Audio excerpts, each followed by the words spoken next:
está sempre junto conosco nesse processo. Rodrigo, a palavra é com você. Obrigado, Edécio. Boa noite, pessoal. É muito importante essa reunião entre as especialidades e entre os serviços. Eu acho que isso só faz crescer o hospital precisa disso. A gente vinha carente desse contato e dessa discussão científica entre as UTIs, entre todos os serviços, né? Não é só entre as UTIs, entre todas as áreas de hospital. Acho que a gente vinha carente disso, estava precisando disso. E, apesar da gente não estar conseguindo fazer isso presencialmente, essas reuniões online, eu acho que vão ajudar demais a integrar, a melhorar os processos da gente, e nada melhor do que começar com esse tema, que é um tema que está muito, muito, muito em alta, né? A gente teve aquela reunião inicial sobre os protocolos e agora falar uma reunião com a Aline falando aí, ela que tem uma expertise muito grande. Queria parabenizar mesmo a todos e dizer que é um prazer e um orgulho ver tudo isso que está acontecendo no hospital. Obrigado. Maravilha. Obrigado, Rodrigo, pelas palavras gentis, que está sempre nos apoiando. Vamos passar, então, ao tema com a doutora Aline Carvalho, que é a nossa médica responsável, né, intensivista, responsável técnico pela Intensive, que é a nossa UTI neurológica, né, do Hospital Veredas, e um tema, como o Rodrigo falou, tão importante nesse momento, né, de extrema relevância, e é uma coisa que muitas vezes a pseudoanalgesia, né, ou analgosedação, ela não é levada não tem uma atenção que deveria ter, não só no Brasil, mas em todo o mundo. E isso tem repercussões enormes, não só do paciente, do ponto de vista de dor, da parte humana, né, de conforto do paciente, mas também da própria próprio tratamento que a gente faz com o paciente. Muitas vezes uma ventilação mecânica não está tendo a ação adequada porque o paciente não está bem analgesado, com analgesia adequada ou bem sedado. E essa é uma ação multifatorial, né? Hoje nós temos conosco nessa aula nossos amigos e amigas da enfermagem, da fisioterapia, e realmente é isso, é uma ação multidisciplinar, não depende apenas da equipe médica, mas é um conjunto de ações da equipe da UTI que levam a uma efetividade dessas ações. Então, passa a palavra à doutora Aline, ela vai nos brindar aí com mais ou menos 50 minutos, né, de aula, e no final, através do chat, só pelo chat, a gente pode fazer as perguntas e a Aline interagir conosco. Muito bem, Aline, você com a palavra, amiga. Muito obrigado. Oi, gente, boa noite mais uma vez. Primeiro, antes de tudo, agradecer o convite. Eu, assim, sou professora, né? Sou professora da UNIT e sou, assim, uma entusiasta da educação continuada, né? Ano passado a gente conseguiu fazer algumas reuniões lá pela Intensive, vamos retomar esse ano. Desde já fazendo convite também a vocês, a gente vai fazer isso realmente integrado, que eu acho que todo mundo ganha, né? E aí, como o Rodrigo falou, é um tema que está muito em alta, e a gente fez uma reunião para ver outras opções terapêuticas, como é que a gente fazia um protocolo, e uma das coisas que eu falei foi, gente, uma coisa que é barata, né, na verdade praticamente gratuita, é a educação continuada, né? Toda a equipe entender a importância, e eu coloquei analgosedação propositalmente, né, começando pela analgesia, mas saber qual a importância disso num paciente crítico, e isso vale para qualquer tipo de UTI, né? UTIs pós-operatórias, isso é muito importante, então a gente sabe que a gente tem a UTI cardíaca, né, que suspensa agora pelo Covid, mas que em breve vai voltar. Então, são pacientes que precisam de uma analgesia muito adequada, UTIs neurológicas, UTIs gerais, UTIs cardíacas, todo paciente crítico, na verdade, todo paciente, ele merece uma analgesia bem feita, né? E aí, o que define a dor, né? Pelo International Association for Study of Pain, desde 79, ela é descrita como uma desagradável experiência sensorial e emocional associada com reais ou potenciais danos a tecidos, ou descrita de tal lesão. Então, isso já chama atenção que esse risco, essa lesão, ela pode ser real ou potencial. Então, assim, a gente sabe que com o estresse do dia a dia, plantão, correria, principalmente agora, pandemia, a gente tende, às vezes, a menosprezar ou subestimar algumas queixas dos pacientes, né? E, às vezes, a gente fala, mas não está doendo, mas a dor, para o paciente sentir a dor, aquela lesão, ela pode ser só potencial, às vezes só o medo, por exemplo, o medo de uma agulha, o medo de um procedimento, aquilo já dá para ele a sensação desagradável da dor. Ela é subjetiva, totalmente individual, ninguém é capaz de julgar a dor de outra pessoa, isso em todos os aspectos, né? Multidimensional, e pode ser ativada tanto por estímulos físicos ou psicológicos, para a gente ver tudo o que está acontecendo, assim, hoje mais do que nunca, são gatilhos para que esse paciente tenha um nível de dor, de estresse ainda maior. E, idealmente, tem que ser autorreferida por quem sente, né? O ideal é que essa pessoa consiga referir a dor, o nível de dor. Porém, o fato de um paciente não conseguir falar, não conseguir exprimir que está com dor, não significa que ele não esteja, né? Que não precisa de tratamento. Então, assim, o ideal, né, é que a gente tenha um UTI, assim, com esse cenário, né? O paciente mesmo em ventilação mecânica, o paciente que esteve acordado, ao lado da família, num ambiente amplo, claro. Aí, no caso, ele pode se comunicar através da prancheta, mas muitas vezes o que a gente vê é esse cenário, né? É o paciente sozinho, cheio de aparelhos, aqui uma hemodiálise, o tubo, o monitor, apito, alarme, gente passando de um lado para o outro, e muitas vezes ele não consegue dizer que está com dor, e nem por isso não significa que ele não esteja sentindo dor. Lembrar que o próprio decúbito dorsal, ele é um fator de dor, né? Se a gente fica o dia inteiro deitado, na mesma posição, mesmo que mude, né? Quem passou pela experiência de ficar em quarentena em casa por Covid, né? Acho que muitos de nós tivemos que passar por isso. O repouso na cama já traz um incômodo. Agora, imagina você ficar em repouso 10 dias seguidos, 14 dias seguidos, 30 dias seguidos. Isso já é um estímulo álgico, né? E aí, ela é uma experiência para praticamente todos os pacientes críticos. É uma grande fonte de estresse. Desde 96, ela é o 5º sinal vital. Então, é recomendado, tanto pelas sociedades americanas, mas também pelas brasileiras, pelas boas práticas em UTI, que a gente mensure a dor. Do mesmo jeito que a gente mede frequência cardíaca, pressão arterial, frequência respiratória e temperatura, saturação, o ideal é que incluísse nos sinais vitais a dor, né? Tanto em paciente consciente como em paciente inconsciente, como a gente vai ver. Porém, menos de 50% dos profissionais de saúde avaliam a dor. E aí ela se torna subidentificada, subnotificada e subtratada.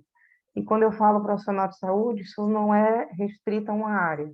Qualquer profissional de UTI, ele é capaz de fazer essa mensuração.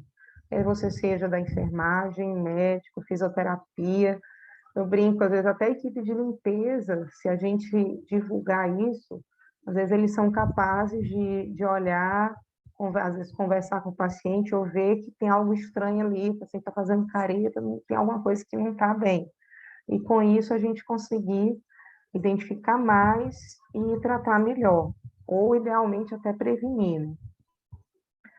Porém, é um desafio, né, você otimizar essa analgesia, porque tem alterações fisiológicas apresentadas pelo paciente. A gente tem que tentar o menor tempo de ventilação mecânica possível, que reabilitar precocemente, para a gente, ao mesmo tempo que a gente fala, vamos ter menor tempo de sedação, deixar os pacientes mais acordados, a gente quer estubar ele mais, mas a gente precisa analgesiar. E aí, da importância dessa aula. Analgesiar é diferente de sedar. O paciente ele pode estar bem analgesiado, com o tubo na boca, acordado, conversando, andando pela UTI, sem desconforto nenhum. É um desafio, mas é possível. Vários estudos, né, mostram que mais da metade dos pacientes internados em UTI lembram de ter tido pelo menos um episódio de dor moderada a grave. 82% referem dor e desconforto associado ao tubo, inclusive no ato da extubação. Se puxar o tubo é um ato doloroso. Mais de 50% referem dor associada aos procedimentos de rotina da UTI. Banho, punções para acesso, punção para exame, mudança de decúbito. Isso tudo também gera dor. Então, aqui, vou passar rapidamente alguns estudos, um estudo australiano, um N pequeno, 54, mas 45% referiu dor leve, 46% dor moderada grave. Eles avaliaram esses mesmos pacientes um mês depois da alta. 46% dos pacientes relataram sofrer dor em mais da metade dos dias desde a alta da UTI. E 28% dor em 6 meses após a UTI, mais da metade dos dias. Então, a experiência da dor da UTI, ela pode se tornar uma dor crônica. E é uma dor real, não é uma operação psíquica do paciente, um estresse emocional. Dor real. A dor, ela pode se tornar uma dor crônica. Esse outro estudo, em Portugal, 313 pacientes, 6 meses após a alta, 17% ainda lembrava de ter uma dor muito grave durante a internação, 18% tiveram fator de risco elevado para transtorno de estresse pós-traumático. E aqui um outro estudo alemão, um pouco antigo, 80 pacientes, mas o interessante é o tempo que eles acompanharam os pacientes, 4 anos após a alta. Ainda eles relembravam da dor sentida durante a UTI, tiveram maior incidência de dor crônica, 38%, transtorno de estresse pós-traumático e pior qualidade de vida, 4 anos após a alta de uma internação na UTI. Então, não é algo que é restrito à internação, não é algo temporário, é algo que pode perdurar meses a anos na vida desses pacientes. E o que causa dor na UTI? Né? São vários fatores. A própria mudança de decúbito, o jeito que você pega no paciente, o jeito que você o posiciona, a aspiração é dolorosa, a retirada de tubos e drenos, né? Então, o ideal é você sempre fazer uma analgesia antes, tratamento de lesões de pele, punção arterial extremamente dolorosa, curativo de lesões cirúrgicas, queimaduras, sondas e catéteres e faixas de contenção no leito.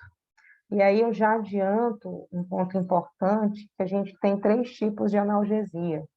A gente tem a analgesia basal, que seria um esquema ideal para a UTI. Uma analgesia basal, que vai garantir a cessação da dor nessas 24 horas, ele tem o menor número de dor possível. Uma analgesia de resgate, então o paciente sentiu dor, está referindo dor, eu tenho um medicamento para fazer essa analgesia de resgate. E uma analgesia pré-emptiva. Quando a gente fala esse termo pré-emptivo, é algo entre o profilático e o terapêutico. Como eu sei que o paciente vai sentir dor, eu já me antecipo e faço um analgésico, de preferência analgésico forte, para que ele não venha sentir dor. E aí, quando é que essa analgesia é interessante? Nessas situações.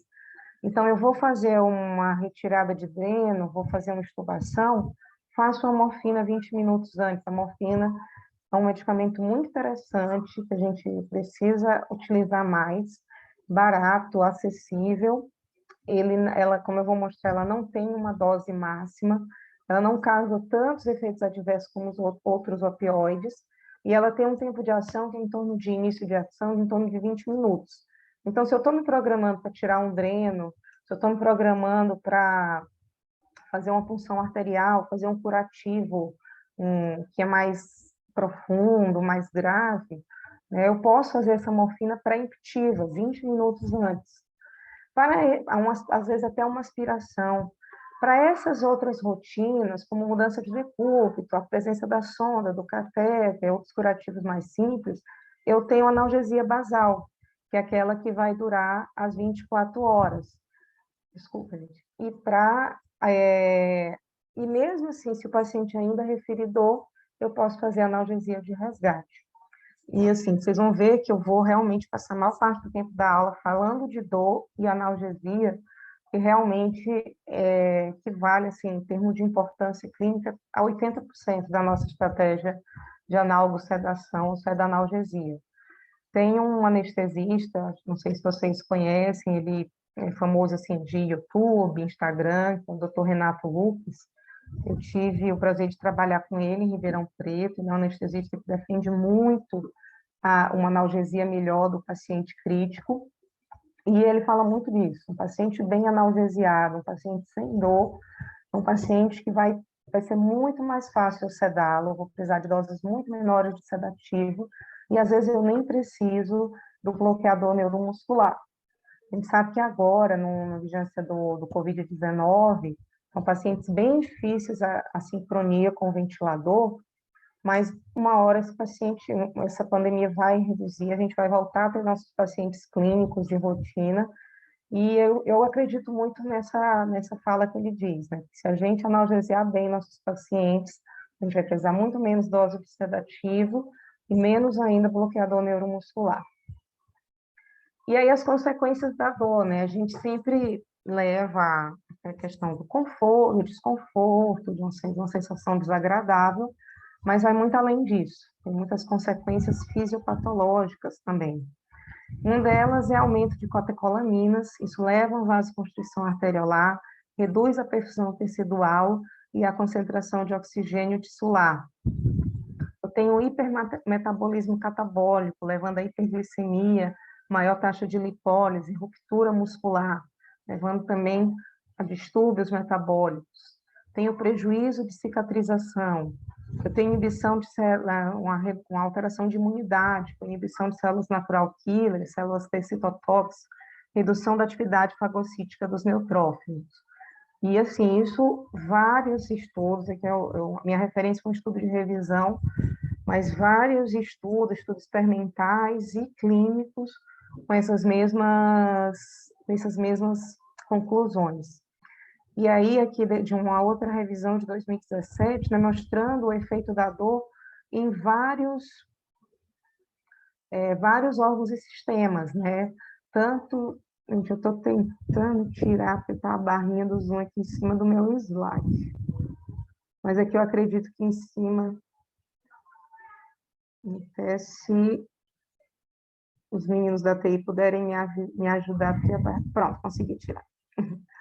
Então, no sistema nervoso central, né, esse paciente pode ter agitação, pode ter assincronia com o ventilador, que a gente tem visto muito, uma alteração da qualidade do sono, sistema cardiovascular, com taquicardia, aumento da resistência vascular sistêmica, da hipertensão, aumento do consumo miocárdico, né, alteração de agregação plaquetária, alterações pulmonares, com hipoventilação, menor habilidade de tosse, né, telectasia, pneumonia, hipóxia, alterações endócrinas de ACTH, aldosterona, distúrbio metabólico, retenção hídrica, trato gastrointestinal, imunossupressão.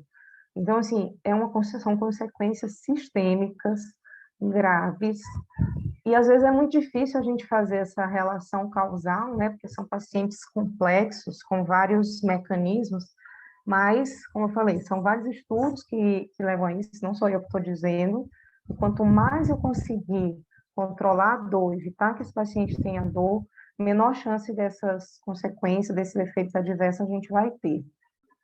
Como é que a gente avalia, né? Então, o primeiro passo para eu tratar é o diagnosticar, né? Então, eu falei, o ideal é que a gente consiga prevenir, que esse paciente consiga sair da UTI sem ter zero dor, seria um cenário ideal, mas se a gente, como a gente não tem isso, para a gente ter isso, a gente tem que primeiro diagnosticar. E a melhor forma, né, seria o autorrelato do paciente, né, o paciente conseguir falar quanto está sentindo de dor, onde é a dor, que forma é a dor. Porém, a gente sabe que na UTI muitos pacientes estão inconscientes, estão sedados, têm ventilação mecânica e incapazes de se comunicar. E isso, né, coloca a gente nessa barreira de avaliação, que é a principal causa de subdiagnóstico e tratamento insuficiente ou inexistente, né? O ideal é que a gente tivesse uma escala de fácil execução, reprodutível e que permita monitorização ao longo do tempo. E essa palavra, gente, é muito importante, monitorização. Quando a gente avalia a dor e trata, eu não posso simplesmente dizer ao paciente, seu João, tá com dor? Tô. Quanto de dor? 7. De 1 a 10, estou com 7. Vamos fazer um remédio. Faço o remédio e só vou perguntar para o seu João se ele está com dor de novo amanhã ou à noite. Não é assim. Dor tem que ser tudo eu tenho que diagnosticar, tratar e checar. Então, tá com dor? Grau 7, vou fazer uma medicação. Daqui a 2 horas, pergunto de novo. Continua com dor? Não, melhorou, agora está grau 2. Opa, tá passando. Não, saiu de 7 para 6. Não caiu muito. Será que a gente precisa de mais uma medicação? Será que a gente tem mais uma estratégia? Então, o importante é essa checagem depois. E aí, a propedêutica, né? Como seria uma avaliação ideal? Tentar sempre obter o autorrelato do paciente. E aí, mais uma vez, quanto menor dose de sedativo eu usar, medicações que deprimam o sensório do paciente, mesmo a gente também ventilação mecânica, é mais fácil eu conseguir esse autorrelato. Eu posso usar escalas variáveis, né, observar a mudança de comportamento. Então, isso é muito importante, por exemplo, naquele paciente idoso, demenciado. Às vezes, o próprio cuidador vai ajudar a gente nisso. Fala, quando ele começa a ficar nessa posição fetal, mais contraído, é dor. Ele começa a fazer mais careta, é dor. Então, sempre tentar observar essas mudanças de comportamento, né? E aí, complementando, né, pegar informações com familiares e cuidadores, de quais seriam os sinais que fazem a gente pensar em dor. Se eu não consigo confirmar, mas estou com suspeita, eu posso fazer um teste terapêutico, né? Então, eu falei, uma morfina, que é um opioide forte, com poucos efeitos adversos, eu posso usar e ver se aquele comportamento mudou, se aquela careta, aquele desconforto mudou. E aqui eu já faço um adendo. Hipertensão e taquicardia tem uma sensibilidade, especificidade em torno de 50% para avaliar a dor, ou seja, é igual jogar a moeda para cima. Nem todo paciente taquicárdico hipertenso está com dor, nem todo paciente com dor está taquicárdico hipertenso. Eu posso ter taquicardia e hipertensão por outros motivos, e eu posso estar um paciente com muita dor sem estar fazendo hipertensão e taquicardia. Às vezes ele já tem a descarga genética dele está limitada por outras condições, está chocado, ou um usuário de beta-bloqueador crônico, ou é um paciente impregnado com amiodarona, assim, tem N motivos para ele não fazer taquicardia, e mesmo assim ele pode estar com dor, né? Então, a gente uma coisa que fica da aula, não usar taquicardia e hipertensão como critério para presença ou ausência de dor. A gente tem outras escalas mais validadas. E aí, quando esse paciente está consciente, né, a gente conhece bem a escala verbal ou visual numérica, né? Ela avalia em vários contextos, né? Mas o paciente tem que estar orientado com boa capacidade cognitiva e ele não precisa ter o contato visual com a escala, né? Eu pergunto de 0 a 10, sendo 10 a pior dor que aquele paciente sentiu na vida, que pode ser diferente da minha, da sua, né? Como eu falei, dor é muito individualizada, e aí a gente consegue também graduar de 0, sem dor, de 1 a 3, a dor leve, de 4 a 6, uma dor moderada, e de 7 a 10, uma dor intensa. A escala visual analógica, né, que aí eu posso, paciente que não, às vezes tem um déficit cognitivo, ou não é alfabetizado, né, ele pode apontar, sendo 10 a pior dor e o 0 sem dor, ele pode apontar onde ele está a dor nele, e as expressões faciais também, né? Você pode apontar para o paciente, para ele apontar, muito usado com criança, né? Ou pacientes que não conseguem se expressar.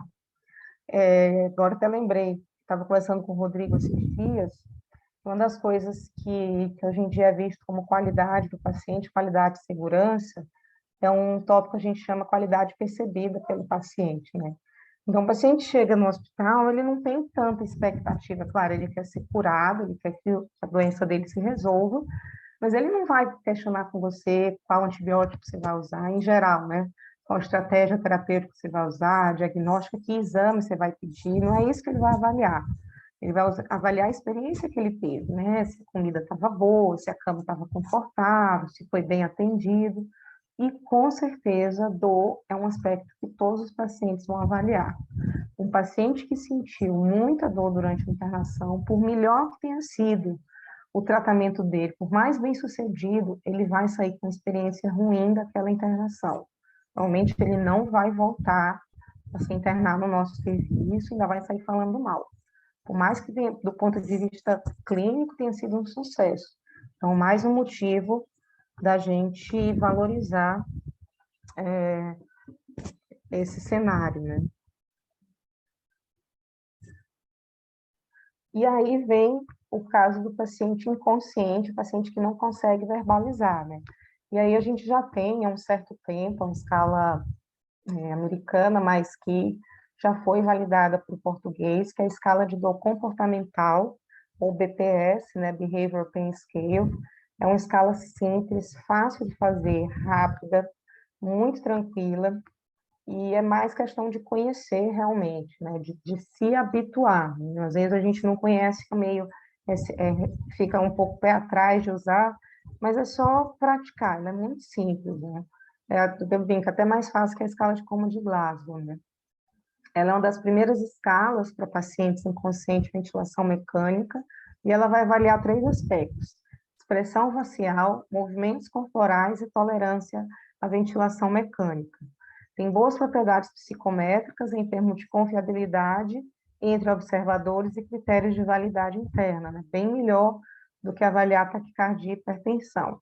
Ele vai desde 3, que é a ausência de dor, até 12, a dor máxima, e você leva 2 a 5 minutos para avaliar.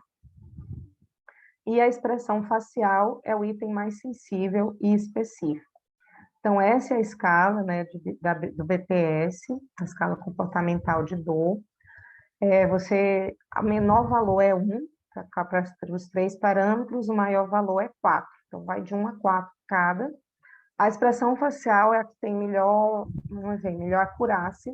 Então, o paciente está customizado, mas não está em ventilação mecânica mais, né? Imagina se ele não consegue falar. Então, eu posso avaliar pela expressão facial. Uma expressão relaxada, ausência de dor, parcialmente tensa, leve, totalmente tensa, moderada, e se faz careta, é uma dor grave. Membro superior, se ele não movimenta, sem dor, flexão parcial, é uma dor leve, flexão total, flexão dos dedos, dor moderada. Se ele faz uma retração permanente, totalmente contraído, é uma dor grave. E adaptação à ventilação mecânica. Então, assim, eu lembro a primeira vez que eu tive contato com essa escala, que eu tive essa aula, me chamou muita atenção. E quantas vezes um paciente estava brigando com o ventilador, com o TenQ 3, ou incapaz de controlar, e a gente fazendo bolos de sedativo sem ligar tanto para analgesia, né? Lembrar que bolos de fentanil, né? Falar de fentanil, o fentanil ele tem um tempo de ação curto. Então, eu faço bolos, eu vou resolver ali pelos próximos minutos, mas eu não vou resolver a longo prazo. Por isso a importância daquela analgesia basal. Então, assim, quantas vezes a gente viu um paciente desconfortável na ventilação e aumentou só o sedativo, ou fez Aldol, fez um antipsicótico e não pensou na dor. Eu lembro de um paciente que eu tive lá em Ribeirão Preto, e ele estava muito desconfortável, muito agitado, muito, assim, todo mundo, aí dá-lhe fazer Aldol, fazer bolos, e o cara desconfortável, paciente muito grande, né? E aí, por conta desse desconforto, não dava certo tomar banho, não dava certo mudar de decúbito, ele muito agitado, sedado, né? Mas, assim, ele não acordava, mas muito agitado.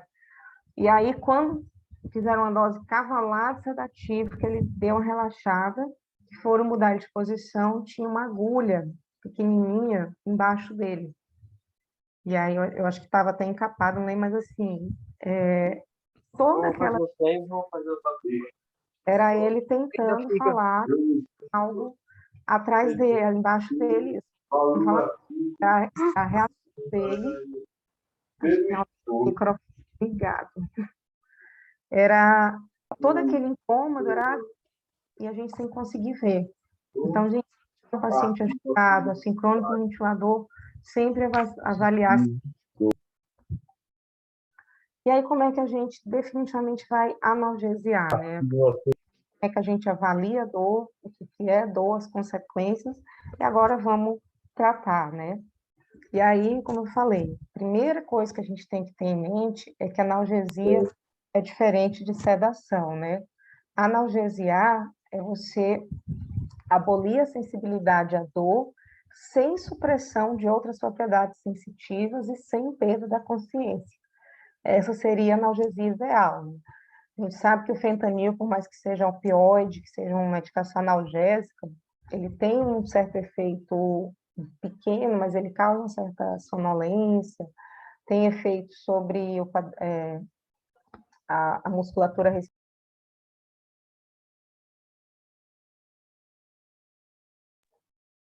Pronto, voltou meu som. Então, assim, opioides mais fortes, eles podem dar uma certa sonolência, mas o ideal é que a gente conseguisse analgesiar esse paciente sem retirar o nível de consciência dele.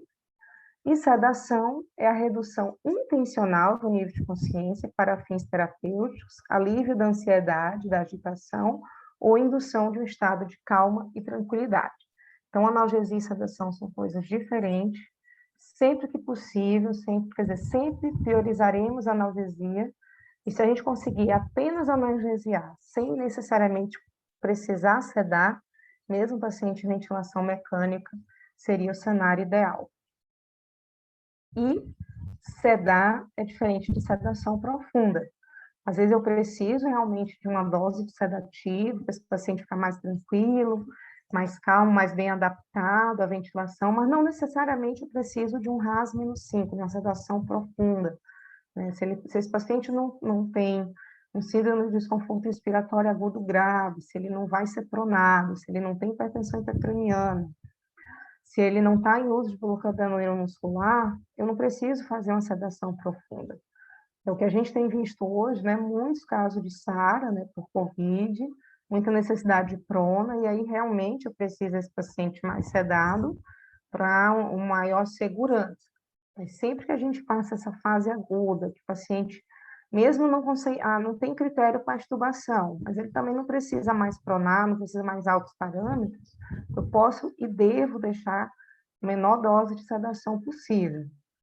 Isso vai diminuir minha atrofia muscular, diminuir a minha polineuropatia do doente crítico, diminui o tempo de ventilação mecânica, diminui a chance dele ter uma infecção, né, por dispositivo e melhora os desfechos dele. E aí, esse é um fluxograma, né? Quem é na área da terapia intensiva já deve ter ouvido falar do professor Jean-Louis Vincent, que é um intensivista belga, e a gente considera um dos papas da terapia intensiva, o que mais publica no mundo. E aí é um artigo relativamente recente, né, tem 5 anos, que ele fala que a gente tem que cada vez mais usar uma estratégia de um conforto precoce, utilizando analgesia, mínimo sedativo e máximo cuidado humano, né, a estratégia ICASH. Como eu falei, não sou eu que estou dizendo, né, isso aí não, é uma tendência mundial, né? É o que se tem de melhor prática clínica hoje em dia. Então, esse paciente de UTI, né? Ele sente dor, ele sente ansiedade, ele sente agitação, ele tem risco de delírio e ele está imobilizado. E daí, o nosso alvo, a gente tem os 3 Cs, que esse paciente esteja confortável, cooperativo e calmo, priorizando a analgesia, fazer uma sedação baseada em alvos, com dose mínima possível, com foco na pessoa humana e na família.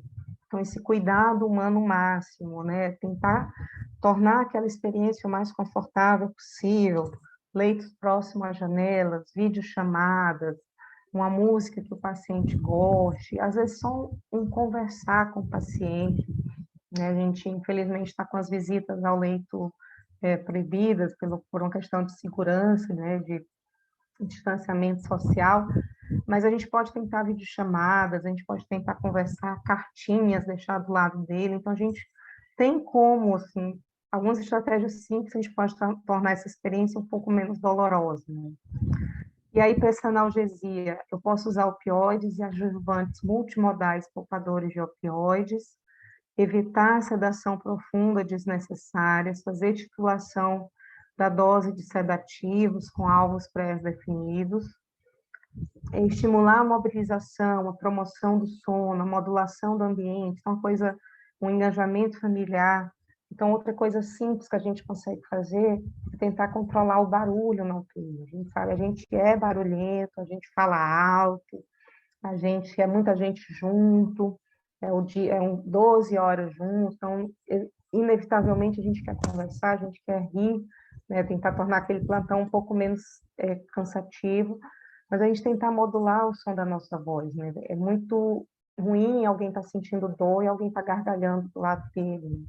E a gente sabe, não é intencional, a gente não, de forma alguma, a gente quer menosprezar a dor do paciente, mas às vezes acontece. Então, é uma coisa, um exame de consciência individual para a gente tentar diminuir mais o barulho e melhorar a ambiência desse paciente.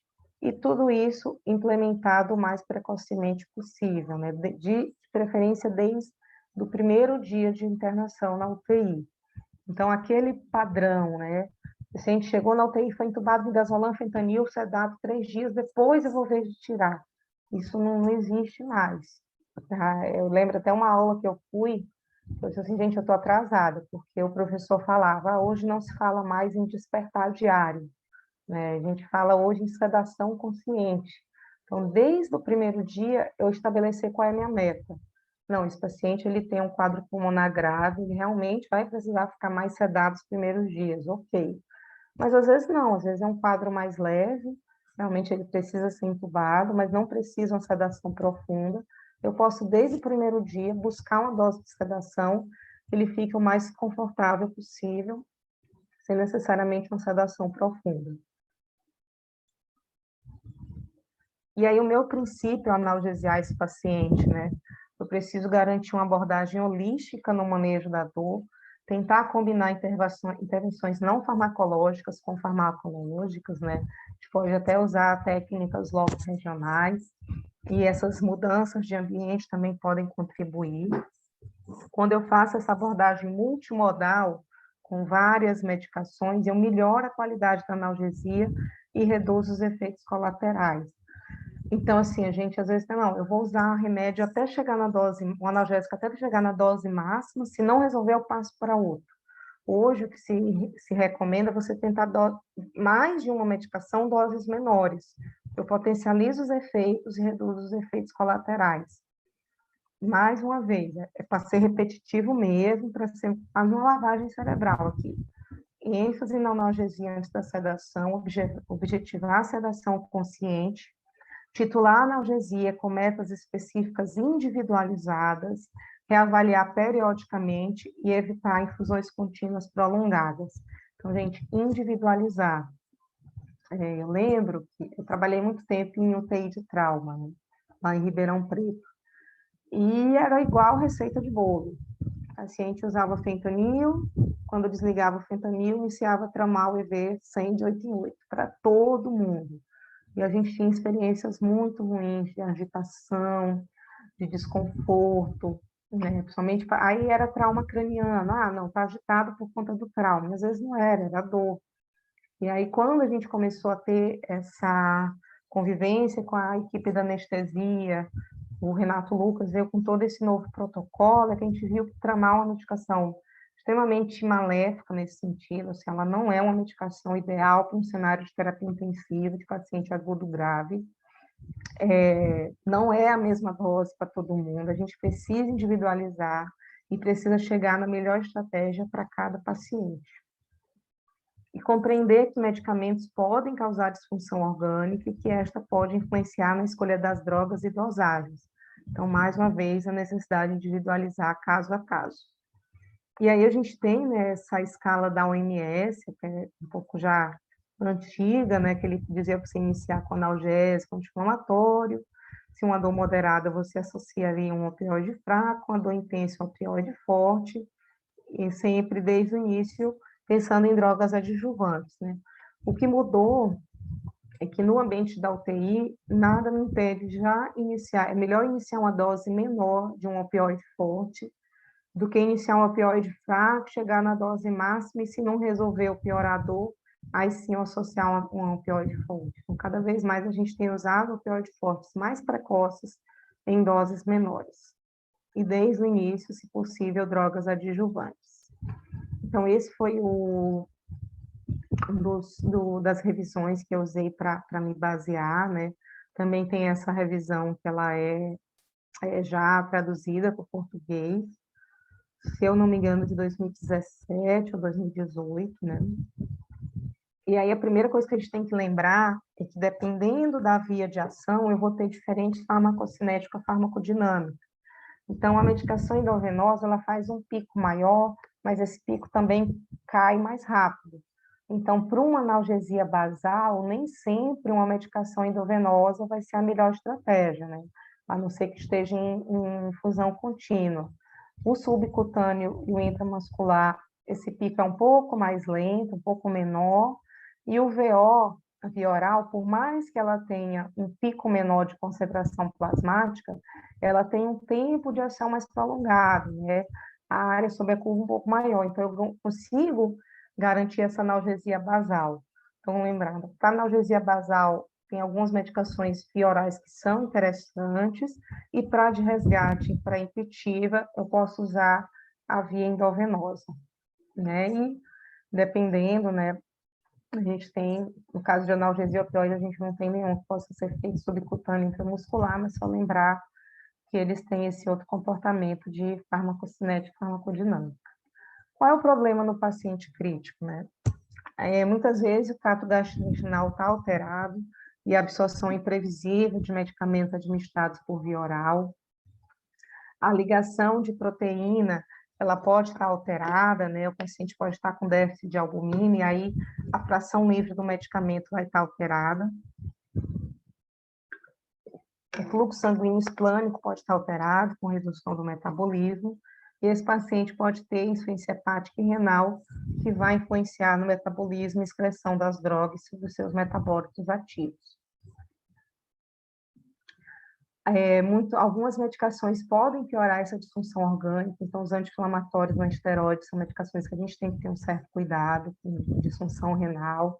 A gente tem que lembrar das interações medicamentosas, né? E aí a equipe da farmácia ajuda muito a gente nesse sentido, medicações que podem ser cinéticas ou antagônicas, né? E lembrar de efeitos farmacodinâmicos, né? Alterações de barreira hematocefálica, que pode ter uma maior sensibilidade e também maior toxicidade. Como é que seria esse analgésico ideal, né? Se ele tivesse um rápido início de ação e penetração, que pudesse ser titulável, que tivesse uma resposta dose previsível, um alto índice terapêutico, uma meia-vida curta para não se acumular, menor disfunção orgânica e sem interação medicamentosa. Infelizmente, esse analgésico não existe, por isso que a gente precisa de estratégia multimodal para a gente pegar o melhor de cada medicação. Então, sempre, né? Acho que nunca vão ser abolidos os analgésicos comuns. A gente tem Indoleve, tem paciente consciente. São medicações que podem ser utilizadas, né? São efetivos, são seguros. Na maioria dos casos, Indoleve é moderada. A gente só tem que ter atenção à história de alergia e a dose máxima, né? Defendida pela bula do medicamento. Às vezes a gente extrapola um pouquinho essa dose, mas essa é a dose recomendada na bula. Dipirona, no máximo 5 gramas dia e paracetamol, máximo 4 gramas dia. E opioides, né? É a primeira linha para dores moderadas a graves, né? São eficazes, têm relativamente baixo custo, são fáceis de usar. Eles podem ser administrados por qualquer via, né? Subcutâneo intramuscular a gente não tem, mas tem intratecal, tem via oral e via endovenosa. São vários tipos de receptores, né? Tem o Mi, o kappa e o gama. Então, eles têm distribuições diferentes no sistema nervoso central, inclusive possibilitando que eu associe 2 tipos de opioides, né? A gente pode fazer o ajuste gradual da dose, né? Sempre da menor para maior, sempre avaliando a dor e reavaliando. Então, pacientes que não conseguem se comunicar, eu vou usar a escala BPS. Ele está fazendo careta, vou fazer um analgésico. Avalio daqui a 1 hora, melhorou a careta, não, ainda continua, vamos tentar uma dose maior, vamos tentar associar alguma coisa, sempre avaliando e reavaliando. Só que os opioides, se eu usar indiscriminadamente, pode levar a tolerância, síndrome de abstinência e maior incidência de efeitos adversos. E aí, dentre esses efeitos adversos, né, os principais, podem dar hipotensão, bradicardia, depressão respiratória, ilho paralítico, náusea e vômitos, que a gente vê demais, principalmente com o tramadol, por isso que não é uma medicação interessante para a terapia intensiva. Retenção urinária, que é muito feito pelo fentanil, a gente termina tendo que usar a sonda vesical de demora, constipação, delírio, alucinações e hiperalgesia. O fentanil, ele é um dos que mais causam hiperalgesia, porque a gente tem que ter muito cuidado com infusões prolongadas de fentanil por vários dias. Vai chegar um certo ponto que, ao invés dele analgesiar, ele pode dar hiperalgesia e é muito difícil a gente tratar. Então, quanto antes eu conseguir substituir o fentanil ou associar outras medicações para diminuir a dose, melhor.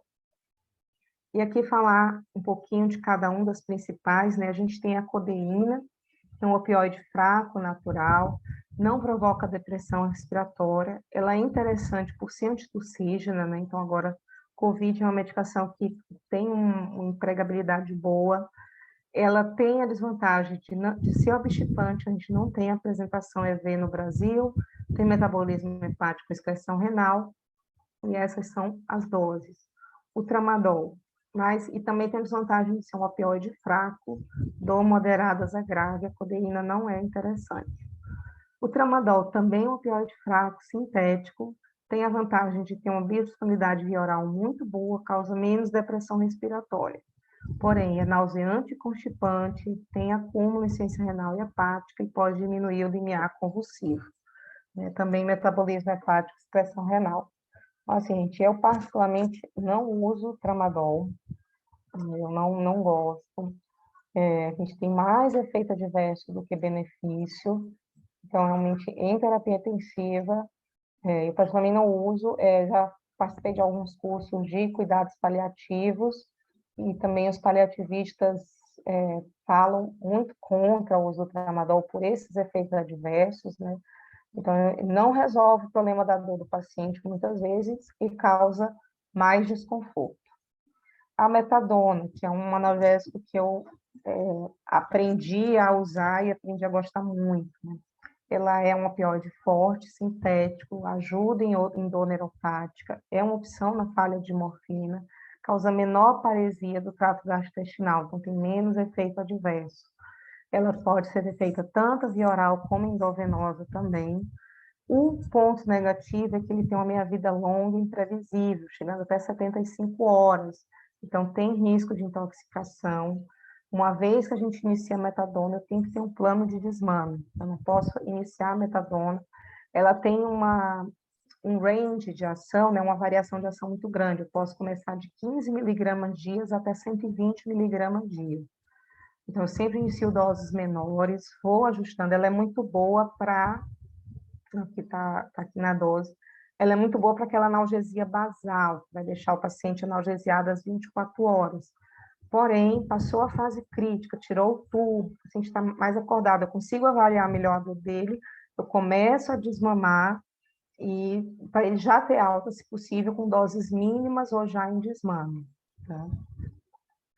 E o fentanil, que é um opioide sintético, 100 vezes mais potente que a morfina, tem uma rápida meia-vida, não provoca liberação de histamina, pode ser feito endovenoso, transdérmico, transmucoso, intratecal, porém pode causar tolerância, hiperalgesia, depressão respiratória, e a dose vai de 0,01 a 0,1 micrograma por quilo por minuto. Aqui faltou falar da própria morfina, desculpa, né, gente? A morfina é um opioide forte, natural,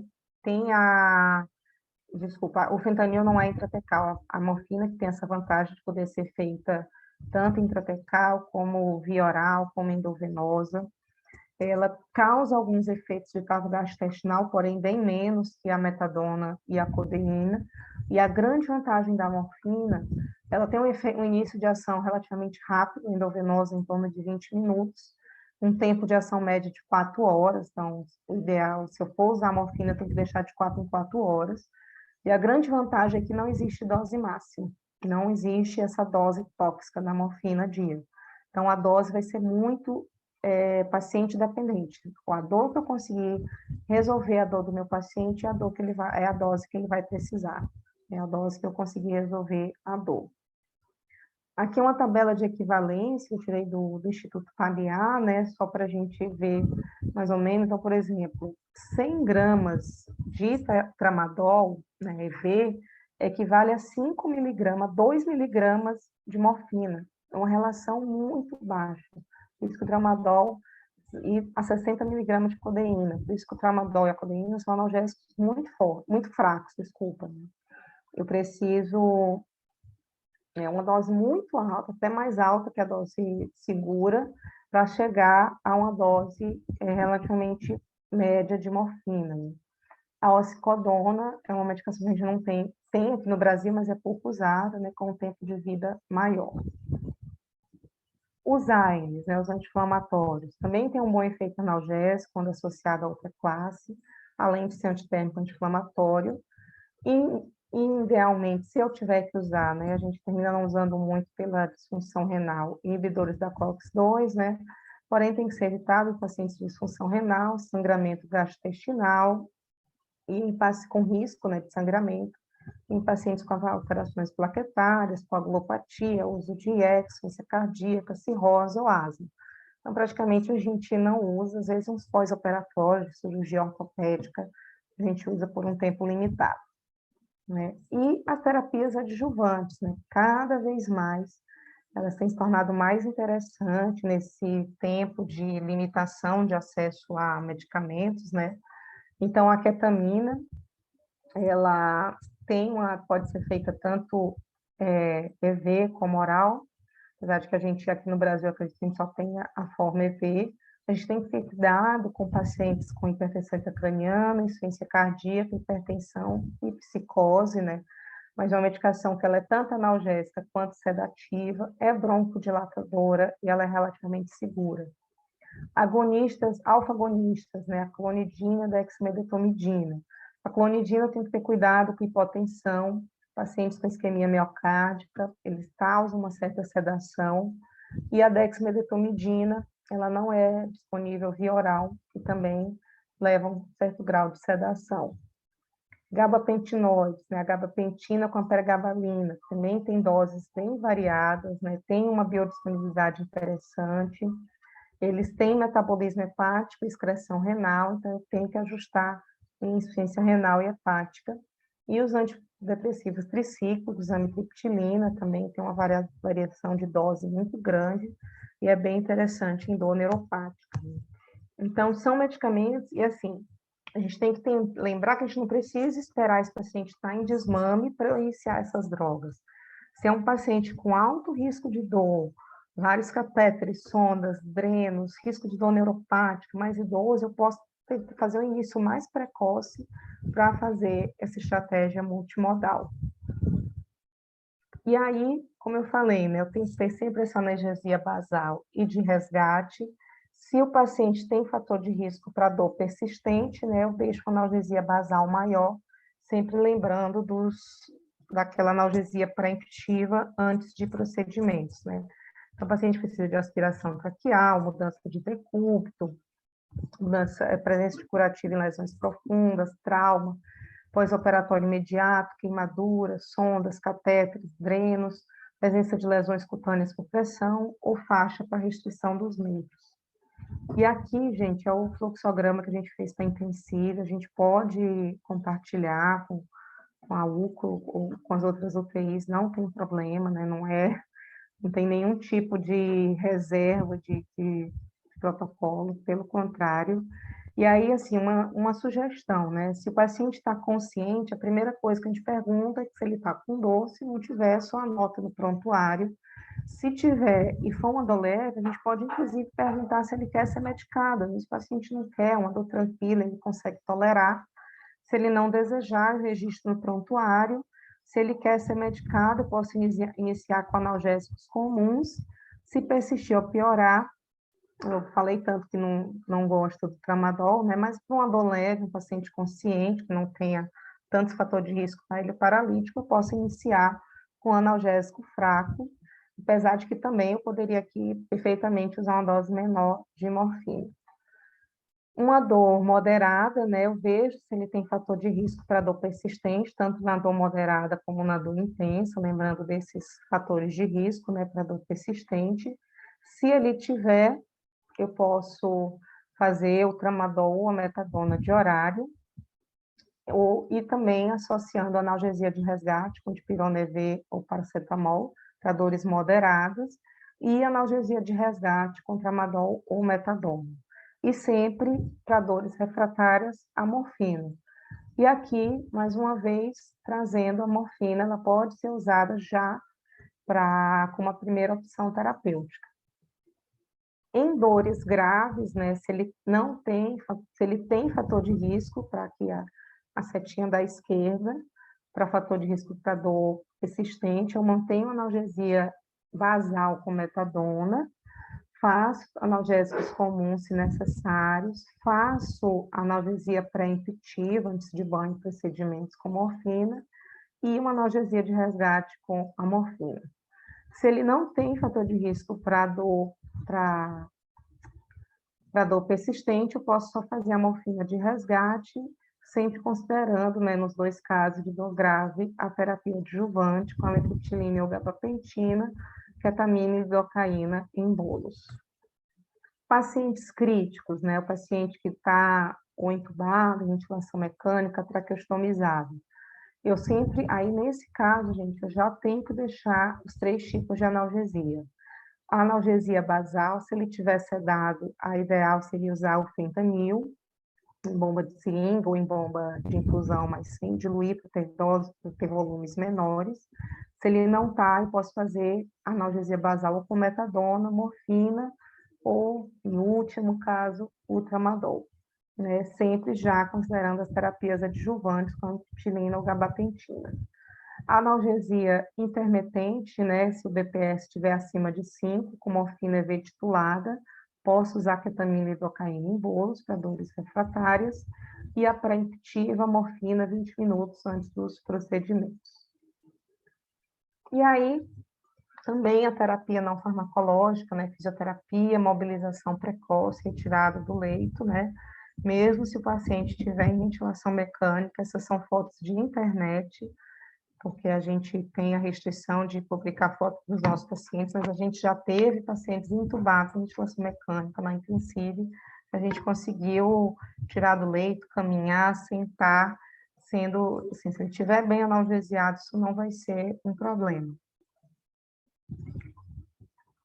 E aí eu sei que eu já extrapolei meu tempo, mas essa parte é bem mais rapidinha, propositalmente, porque realmente o foco da aula e da vida tem que ser analgesia. Mas só para a gente encerrar, também foi tirado do protocolo, né, das diretrizes de sedação, de dor de sedação, e aí lá fala, né, sempre que possível, preferir a sedação consciente, preferir esse paciente mais compactuante, isso leva ao menor tempo de ventilação mecânica, menor necessidade de traqueostomia, menor tempo de UTI, menor incidência de delírio e polineuropatia doente crítico, menor custo hospitalar. Atenção às indicações de sedação profunda, né? Paciente com SARA grave, prona, bloqueador neuromuscular ou hipertensão intracraniana presumida ou confirmada, né? Então, aqui só mostrando uma comparação, uma estratégia de sedação consciente, que esse grupo de intervenção com a terapia basal, que é deixar esse paciente bem sedado, teve menor mortalidade em um ano, teve uma alta mais rápido, mais dias livres de ventilação mecânica, sem ter teve uma maior incidência de extubação acidental, porém não teve diferença na necessidade de reintubação. Então, é uma estratégia segura, com uma tendência a menor necessidade de traqueostomia. Então, você manter esse paciente de sedação consciente é uma estratégia segura, lembrando que isso é fora de um contexto de COVID, de SARA grave, né? E aí, os problemas da sedação profunda, né, são vários, não vou listar, mas assim, além de tudo que a gente falou, né, tem menor contato humano, depressão respiratória, imunossupressão, maior risco de infecção, de tromboflebite, então, de lesões por pressão. Então, só tem desvantagem você manter esse paciente muito sedado por muito tempo. E aí eu tenho que basear em alvos, né? E usar escalas padronizadas. O nível ótimo de sedação é o dos 3 Cs, calmo, confortável, cooperativo, facilmente despertável. O paciente mais acordado, ele é capaz de comunicar a dor, e isso ajuda a gente também. E aí, para isso, eu também tenho que mensurar, né? Eu posso usar tanto a escala de Haas como a de SAS. A escala de Hansen, ela é mais limitada, porque ela não engloba alguns cenários, né? Então, por isso que as escalas de Haas e SAS são mais indicadas. E se eu não tenho indicação de sedação profunda, ideal manter esse meu paciente em um Haas 0 a -1, no máximo a -2, né? Teria que ser meu alvo. E aqui na escala de SAS, o 4 ou um 3, né? E aí, só falar rapidinho de cada droga, né? A gente tem o midazolam, que ele é ansiolítico, hipnótico, anticonvulsivante, amnésico, não promove analgesia. O midazolam não tira dor. Às vezes, o seu paciente vai dormir, mas vai dormir com dor. Vai ter todas aquelas consequências da dor em paciente crítico. Tem um baixo custo, fácil manipulação, pode dar depressão respiratória e hipotensão, e ele, como ele tem um metabolismo hepático, excreção renal, ele pode se acumular na presença dessas insuficiências, e o uso prolongado pode dar taquilaxia, ou seja, você precisar de doses cada vez maiores para ter o mesmo efeito, e síndrome de abstinência. Propofol, né, também é sedativo, anticonvulsivante, amnésico, também não promove analgesia.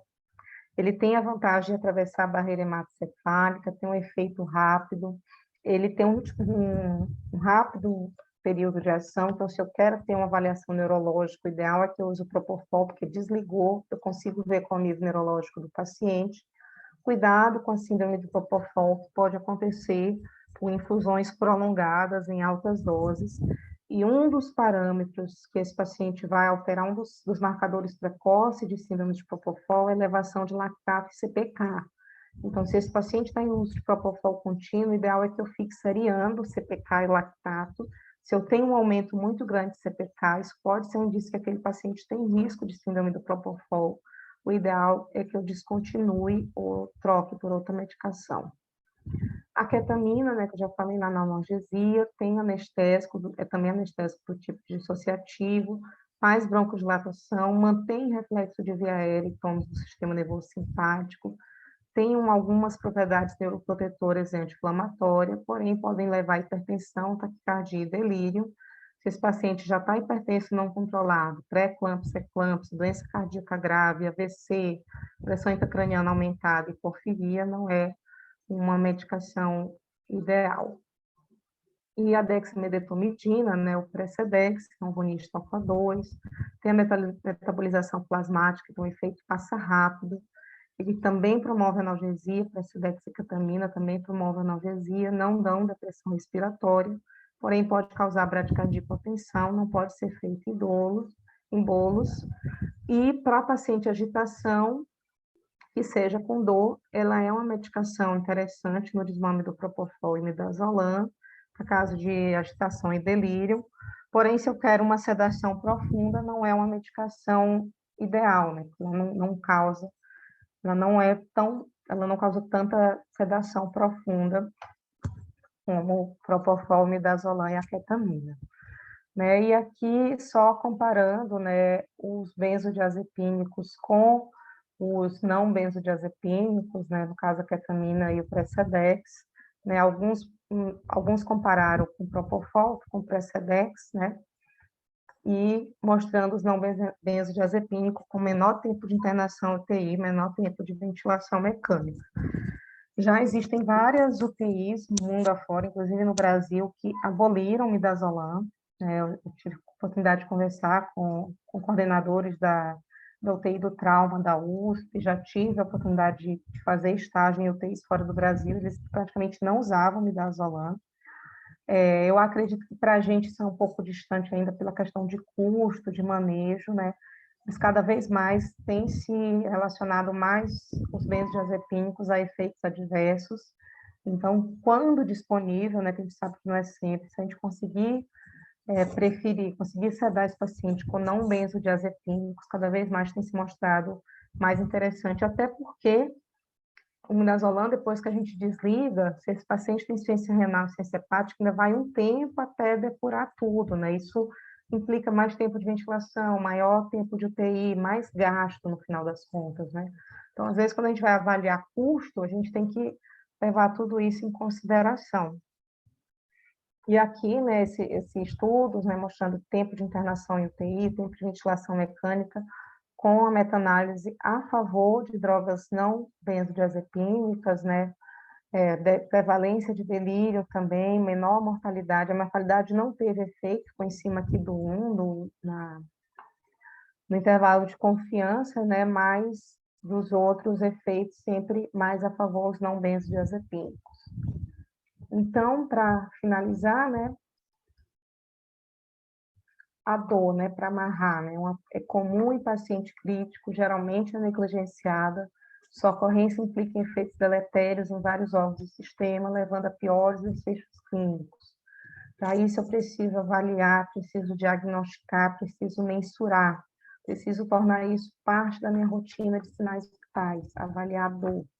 E aí eu tenho que fazer uma estratégia de analgesia multimodal e individualizada, basal, de resgate, pré-emptiva.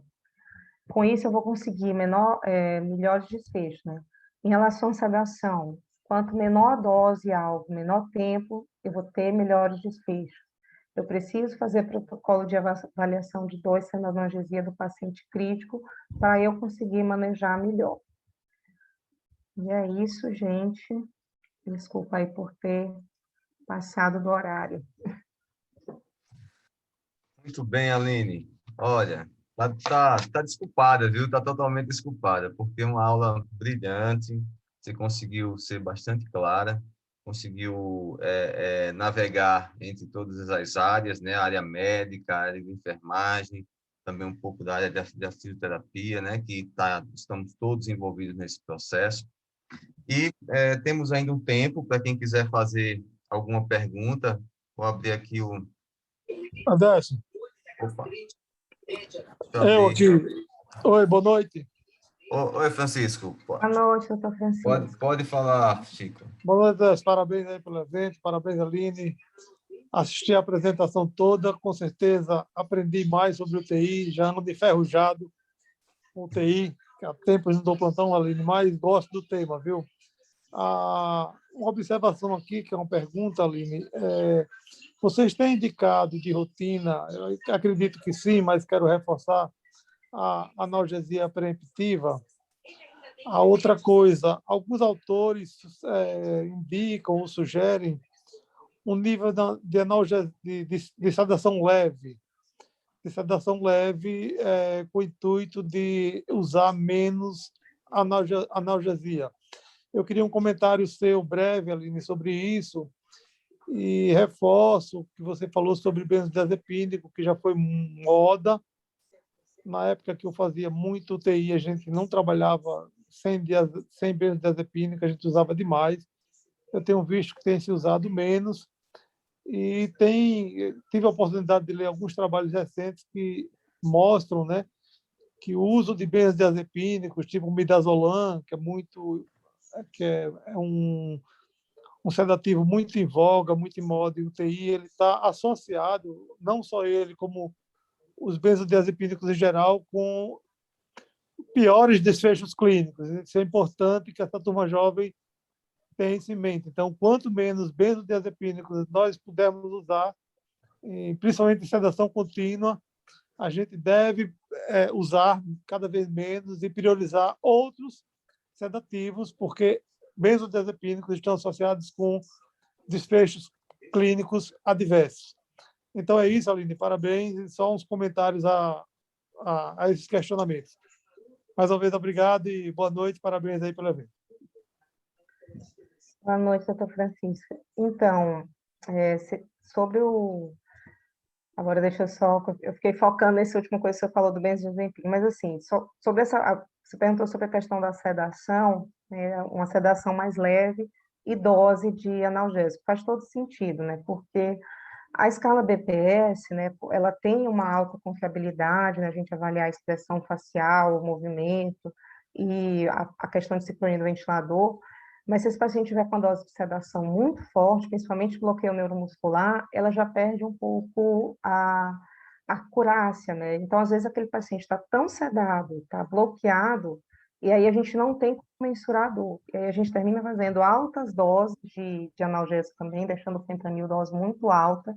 A gente não sabe se está muito, se está pouco, porque a gente perde o parâmetro. Então, quanto mais rápido, se o paciente não tem um quadro respiratório tão grave, a gente conseguir deixar ele menos sedado, menor dose de sedativo, além de um custo menor, claro, a gente consegue a melhor analgesia, né? A gente consegue, tanto, idealmente, se ele estiver acordado, ele próprio referir, né, ou apontar, mas quanto menos sedado, melhor a gente avaliar esses parâmetros da BPS, né, a face, o movimento de membro superior e a sincronia com o ventilador, e aí a gente consegue fazer uma dose de analgésico mais individualizada, né? Desculpa, eu me esqueci a primeira pergunta que você fez. Aline, foi só sobre a analgesia preemptiva, se vocês Isso, têm sim, feito sim, isso rotineiramente. temos sim. Porque o que acontece, acho que todo mundo já passou por isso em todas as áreas, né? Por exemplo, o pessoal da enfermagem. Na hora do banho, percebe que o paciente está com dor. Na hora que você já está virando ele, já está manuseando, aí ele faz aquelas faces de dor.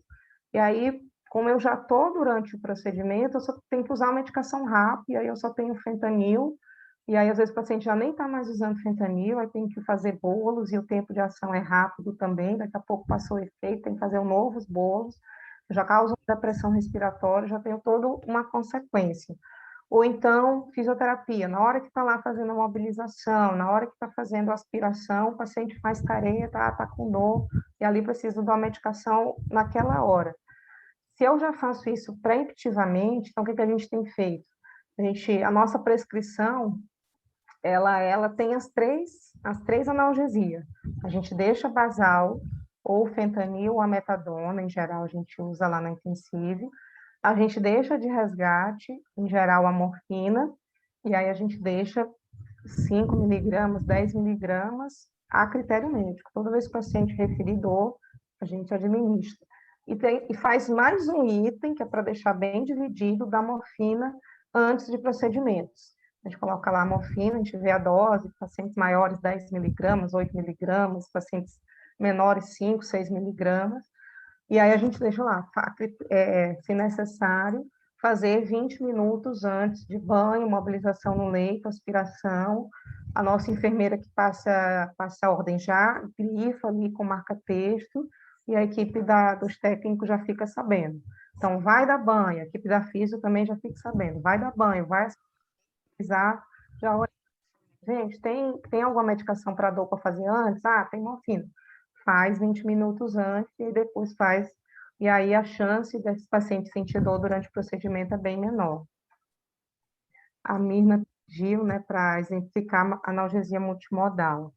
Então, a gente faz, por exemplo, principalmente para essa analgesia basal, né?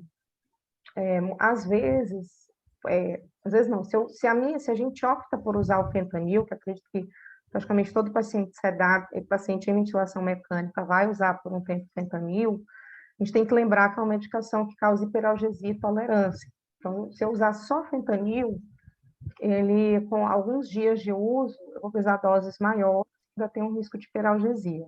Então, desde o início, eu já posso fazer essa analgesia multimodal. Então, se eu vejo que é um paciente que vai demorar muito tempo em ventilação mecânica, aqueles COVID mais grave, ou um paciente de AVC hemorrágico, que vai ser um desmame mais lento, eu posso já iniciar uma dose de metadona menor, 15 miligramas dia, 20 miligramas dia, no segundo, terceiro dia de fentanil, que aí eu consigo fazer doses menores de fentanil. Se esse paciente tem risco para dor neuropática, pacientes mais idosos, pacientes com mais restrição ao leito, posso associar também uma gabapentina ou metriptilina. Se eu tenho disponível, já posso associar a ketamina também, que aí eu consigo doses menores do fentanil. Então, quando eu falo multimodal, é realmente usar mais de uma medicação, visando doses menores, né? Como eu falei, quanto mais reativo está esse paciente, né, mais melhor eu consigo avaliar qual a dose eu vou usar, né? E sempre, né, os analgésicos comuns, então, dependendo do paciente, eu posso deixar até dipirona de horário, você tem outros meios de avaliar parte infecciosa, né, paracetamol de horário, se ele está com tosse, codeína de horário, então eu vou individualizando conforme o que a gente tem em mão, né, e conforme o quadro do paciente. Não sei se eu respondi a Francisco e a Mirna. Muito bem, Aline. Até porque os mecanismos da dor não tem só um mecanismo, né? São os mecanismos Isso. da dor, né? São vários focos, né? Várias linhas que a dor atua e a ação da terapia multimodal é justamente esse nicho, né? Você pode utilizar não apenas uma ou duas, mas várias vias com doses mais amigáveis, vamos dizer assim. Você acha, então, Aline, nesse período que nós estamos, nós nunca vivenciamos tanto uso de bloqueadores neuromusculares, né? Também nunca tivemos que tornar pacientes, né? E você acha que a demanda, então, pela necessidade de bloqueadores neuromusculares seria menor se a gente trabalhasse mais a analgesia? E, afinal de contas, então, o fentanil e o midazolam, até que ponto eles são heróis ou vilões nessa história? Doutor, muito boa pergunta. Então, por exemplo, eu citei o Renato Lucas, né, que é o anestesista, ele fala muito isso, assim, ele é até quase um pregador disso, né, assim, que se a gente analgesiar bem o nosso paciente, a gente provavelmente não vai precisar do bloqueador neuromuscular, né? Eu acho que a gente está vivendo um cenário realmente muito atípico, né, com quadros pulmonares muito graves, e tem paciente realmente que, por mais, desculpa, que a gente faça uma analgesia brilhante, mesmo assim, ele ainda mantém uma sincronia com necessidade de uma sedação mais profunda.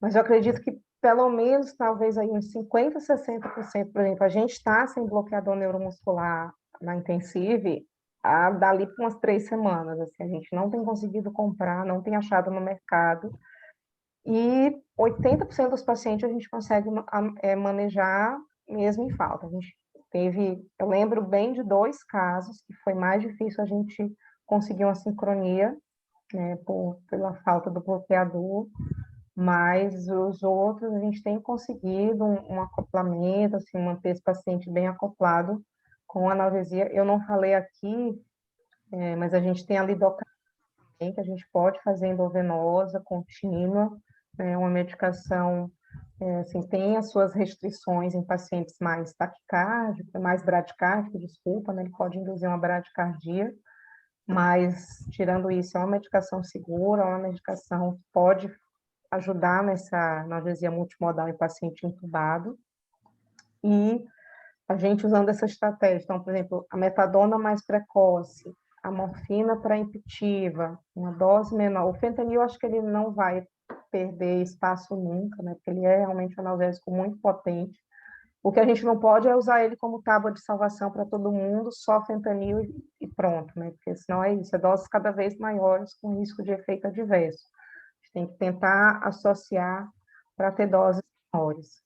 O midazolam, ele também é uma dose, uma medicação que tem seu papel, seus benefícios, é fácil de usar, é barato, ele é fácil de titular, né? Principalmente paciente jovem, sem disfunção renal, ele não tem tantas complicações, mas também não usar ele único, exclusivamente, né, para ter esse cuidado com a insuficiência renal e hepática, talvez não seja a melhor dose, e tentar o desmame o mais precoce possível, né?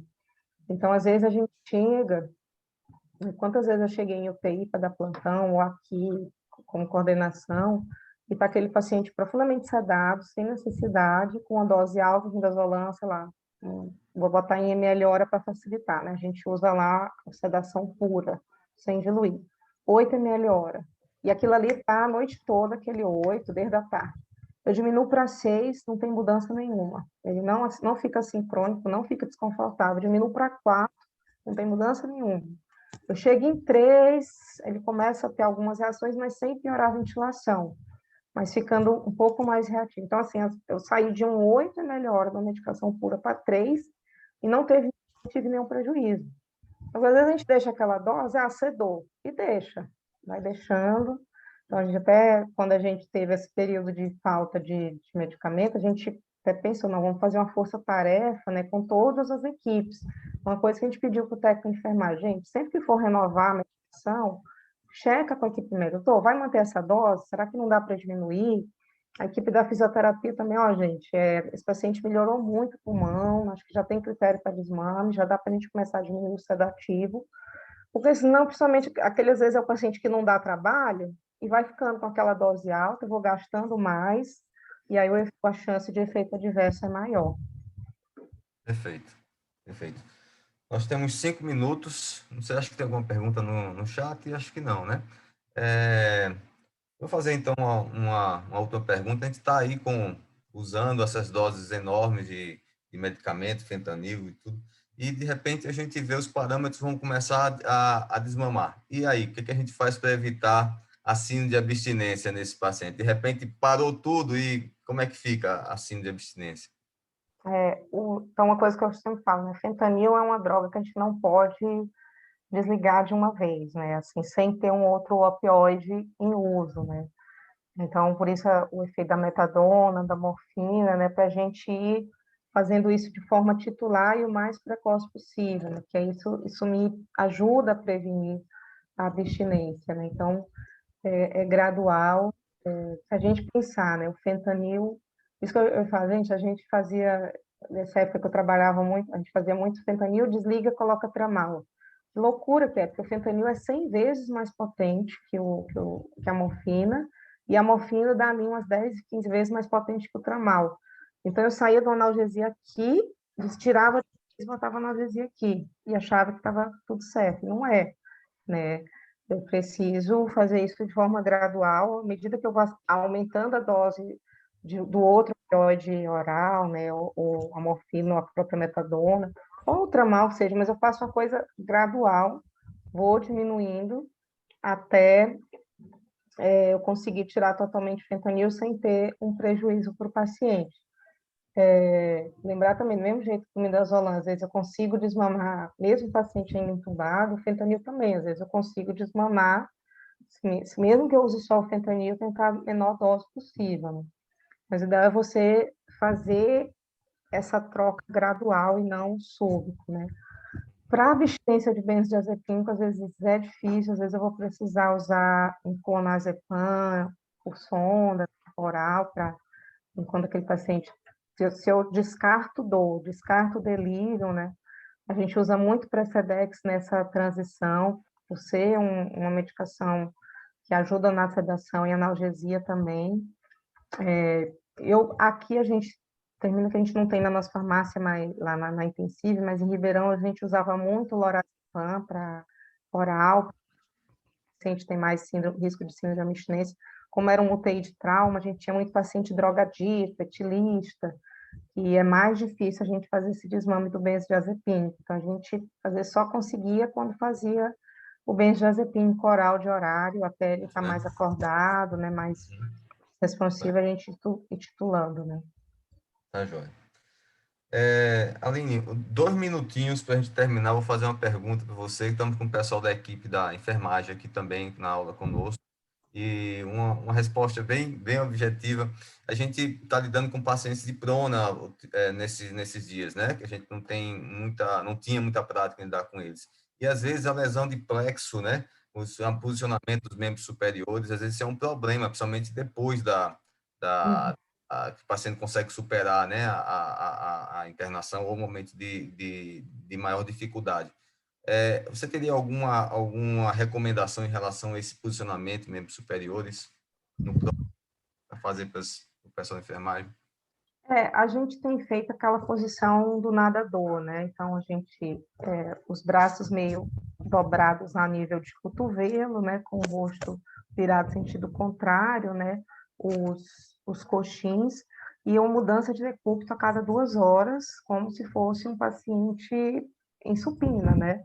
Então, a cada 2 horas, a gente, até a equipe, se eu não me engano, foi o nosso terapeuta ocupacional, junto com a enfermagem, eles fizeram meio que um checklist lá de mudança de posição, a gente pode disponibilizar também, e aí vai alternando a flexão das pernas e dos braços a cada 2 horas, né? Idealmente em 2 cuidadores, para justamente não ter esse puxar, né, esse risco, mas é mesmo cuidado, até para você, isso aumenta a segurança, se tiver perda de dispositivo, a gente consegue fazer um diagnóstico mais precoce, né, e diminui a chance de lesão por pressão e de lesão por compressão também. Maravilha. Aline, olha, nosso objetivo é chegar até as 9h30, estamos 9h30 pontualmente. Agradecer sua aula, foi brilhante, clara, você conseguiu passar muito bem o recado. Como sempre, né, Aline? Suas aulas são muito boas. E agradecer muito a sua participação conosco. Vamos voltar a solicitar a sua presença e contar com sua participação em outras aulas. Agradecer a participação de todos, né? Segunda-feira, essa hora, estamos com uma audiência boa. O Chico, que está viajando e nos acessou aí. Obrigado, Chico, meu parceiro aí de luta. E a todos que participaram conosco, o Rodrigo, que nos está dando esse apoio para a gente, tá? E muito boa noite a todos e até o próximo Boa noite, gente. aula, viu? A próxima webinar. Agradeço o convite. Obrigado. Até mais. Tchau, Tudo de bom. tchau. Tchau, tchau. Boa noite.